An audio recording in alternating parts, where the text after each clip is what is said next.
Hello again. Welcome to another episode of the Uranium Market Minute. Today is Friday, January 7th, and this is episode number 59. My name is Justin Hune. I am your host. I'm the founder and publisher of the Uranium Insider Pro newsletter, the only investing newsletter that focuses solely on uranium and publishes on a regular monthly basis. Thank you again for tuning in. If you've been enjoying this content of these Uranium Market Minute podcasts, please like this video, subscribe to the channel, hit the notification bell. You will be reminded whenever we publish a new episode, which is just about every day. Before we get into the video, of course, nothing in this video is intended to be investing advice. I'm not your financial advisor. This is not financial advice. Please always do your own due diligence when it comes to investing and always take responsibility for your own choices. Another wild day in the uranium space. And again, can it be any other way in this incredibly volatile sector? Had some really wild price action the past few days.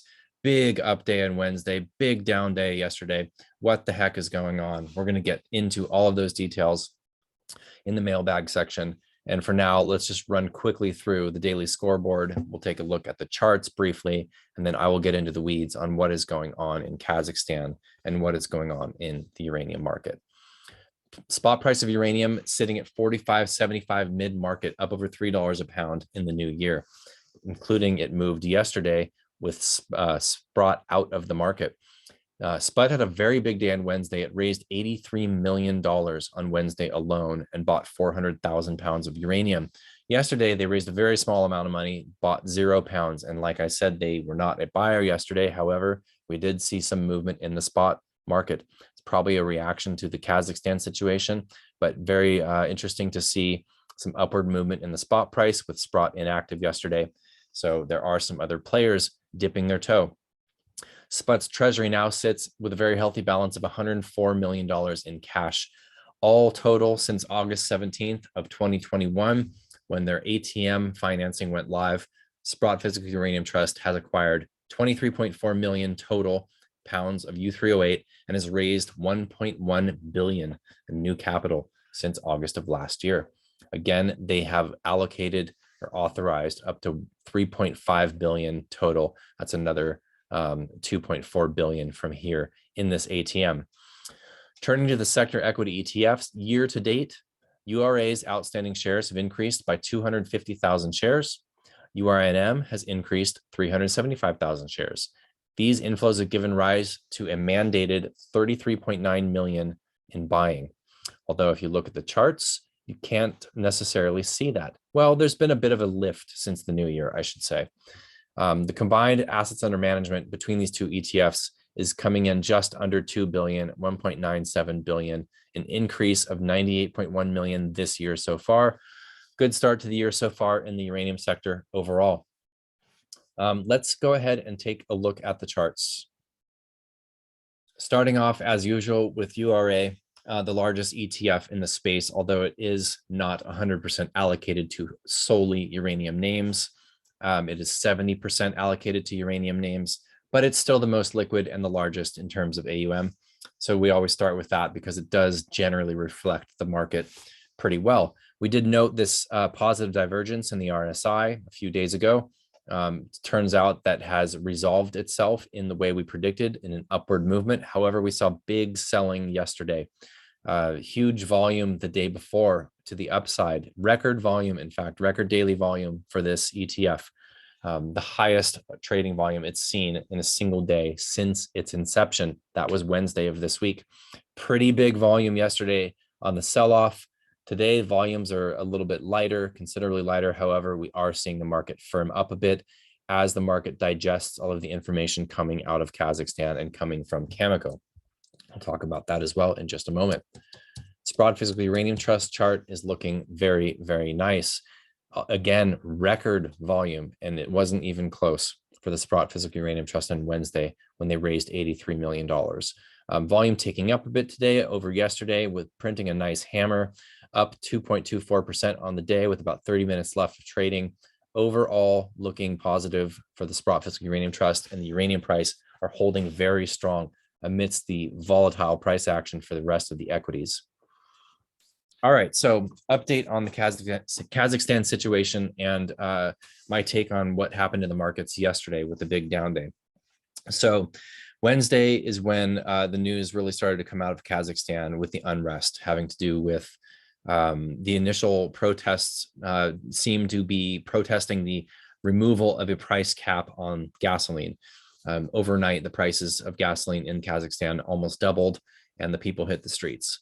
The overall the relative poverty in the country is pretty high. The annualized salary in Kazakhstan is $600, 600 US dollars per year. While there are pockets of wealth, it is a country where a doubling the gasoline prices could literally mean someone's survival. You can understand why they're in the streets protesting. It seems that this protest has grown substantially in the last couple of days and turned more into what appears to be just a major populist revolution happening here. The president has sacked his entire cabinet. He has requested help from Russia. So there's Russian and Belarusian troops on the streets of Kazakhstan. There is major violence happening. There are people losing their lives. The president actually gave shoot to kill orders to the soldiers and the military and the police. This is a very serious situation, and just praying for the people over there who are fighting for their own survival and fighting for democracy in the country and fighting for reasonable energy pricing and everything else that they're fighting for, that they can stay safe and fight for what they believe in, obviously. And the situation just looks like it's going downhill from here.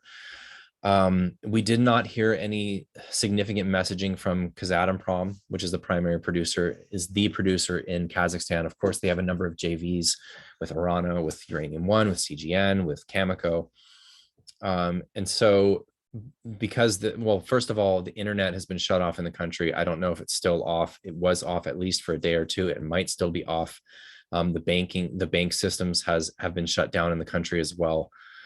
So it's a serious situation. We did hear a brief message the day before from Kazatomprom saying that their production as of yet has not been impacted. They came out with another statement today saying that they do expect to see some interruptions to their supply chains at the very least. We're hearing that there are disruptions and protests happening in Shymkent, which is the town that's probably closest to the uranium mines. And so it's possible and likely that we'll see some kind of interruption to operations. What does that mean in terms of production? It's really hard to say. The well fields that are operating, I'm assuming, are continuing to operate. I don't believe there's been cuts to electricity, at least not where these mines are operated. If they have, we have not heard that. So I'm assuming that production is continuing. It's likely that Russia, unfortunately, is probably going to clamp down even harder, and the situation will probably resolve itself. I'm hopeful of that, I guess. Although, it could be a pretty heavy-handed response. There could be more loss of life. It's just a shame what's happening. So it's hard to feel positive about my investments knowing that this is going on, and for the uranium sector in general. But I do want to take an honest look at what's happening. Really, the big story here is that the producer that produces 46% of the world's uranium is basically caught in the middle of a massive amount of unrest and protest, and there's no real end in sight yet. And so I think that the big story here is security of supply, and I think that this is bringing security of supply front and center to the utilities, if it isn't already at the top of their priorities, let's say. Now it is. And I think that going forward, even as the situation resolves itself, that we can no longer look at Kazakhstani supply in the same way. It's also possible that if Russia comes in heavy-handed and is responsible for resolving the situation, whatever that ends up looking like, they are likely to have greater influence on the country, which could have political implications for the supply going forward. This is all just speculation. We really don't know, but what we do know is there's major societal unrest in the country that provides almost half of the world's uranium. And so I think that the messaging that came to the market today is what's giving it a bit of a boost in terms of Kazatomprom confirming that they are expecting to have some interruption to operations because of this, and how far and how deep and for how long, we just don't know. And I'm not going to speculate on that. What I will say, of course, is that I wouldn't recommend, and I'm not personally trying to trade around this situation. It's far too volatile, far too unknown. I'm a long-term investor. This is a market that I'm invested for in the long term. The fundamentals for the long-term supply and demand situation is the primary reasoning for this thesis. Obviously, things have developed in the past couple of years that have changed that, but that's still the underpinned thesis for uranium, right? Of course, we have the financial situation, and now we're having this situation in Kazakhstan.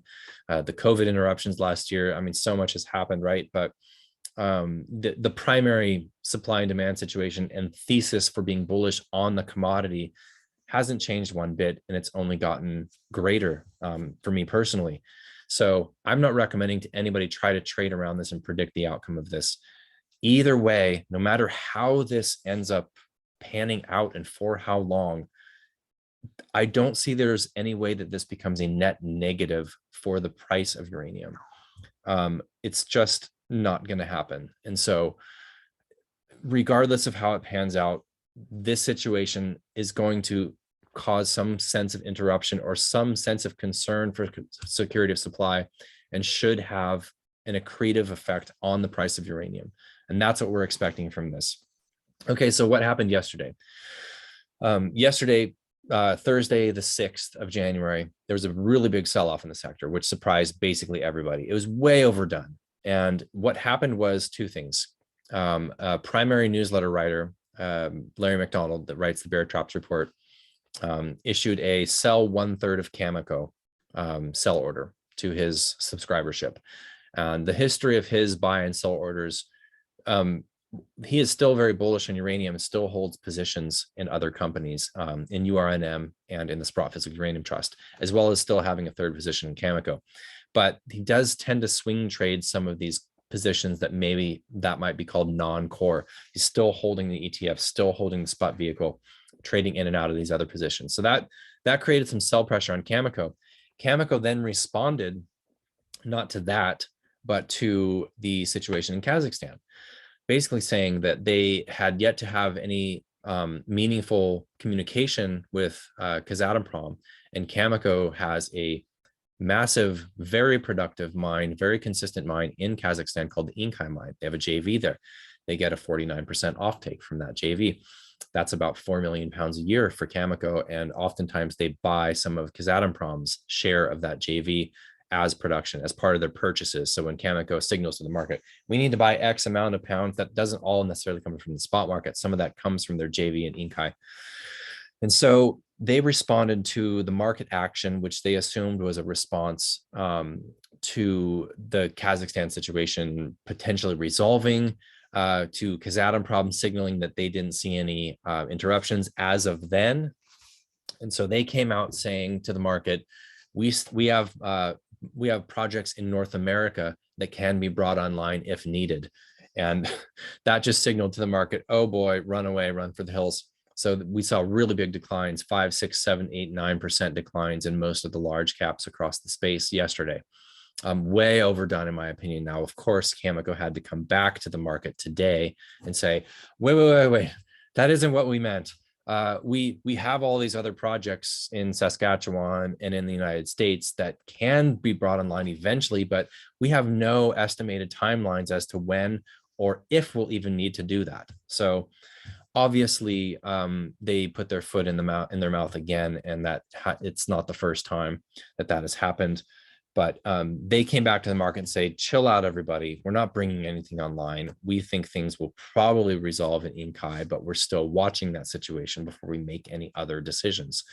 Either way, if Inkai gets interrupted and then Cameco takes 12 to 24 months to bring something else online in the States or in Canada, that's not really a market impacting event. It was just their language that came to the market that signaled that sell-off, along with the sell order from Bear Traps. So that's what happened yesterday. Clearly, it was overdone. Most of the stocks have stabilized today, although on lower volumes. But we are seeing a firming up in the spot price, and we are seeing spot back at a premium to NAV today, I believe. Possibly they're issuing some more shares and raising some money. I don't know if they're purchasing today. We'll find out in a few hours.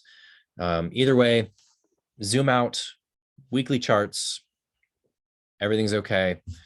I mean, everything's not okay, really, right? This is a terrible situation in Kazakhstan. But to zoom out on the thesis, what's happening now in Kazakhstan doesn't really change the long-term fundamentals of the sector. And that's what we focus on here.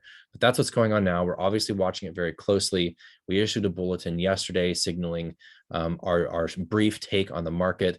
We're going to go way deep into this next week, which is our upcoming monthly members webinar. We will again have a special guest from one of our focus list companies who has done an unbelievable job growing his small company into a major player in the space. He will be joining us next Thursday. That is the 13th of January.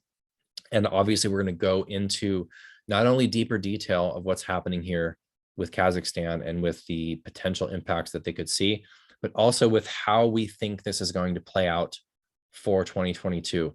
And I have some thoughts on that. And I think that it's important to understand how this situation might imply and inform how a couple of other catalysts that I believe will be playing out do play out, and on what timeframes. Either way, all of that said, things are looking bullish for the uranium sector overall. We have multiple catalysts, including the Sprott Physical Uranium Trust getting a New York Stock Exchange listing. I'm predicting that'll be in the early part of Q3. Maybe if the stars align, it'll be late Q2. It should be somewhere around 6 months, possibly a little bit sooner, but they're filing that application essentially now. So that's in process. Things are looking positive in general. And I hope that everybody out there, if there's anybody watching this, I guess you wouldn't be watching this from Kazakhstan without internet. But if there's anybody that has family, friends there, or is there and is somehow accessing this, I hope that you're safe. And I hope that this situation plays out with as little amount of damage and pain and hurt and death to the people of Kazakhstan. Yeah, so my prayers are with the people. And so we will see you guys next week on Monday. Have a great weekend and be well. Cheers.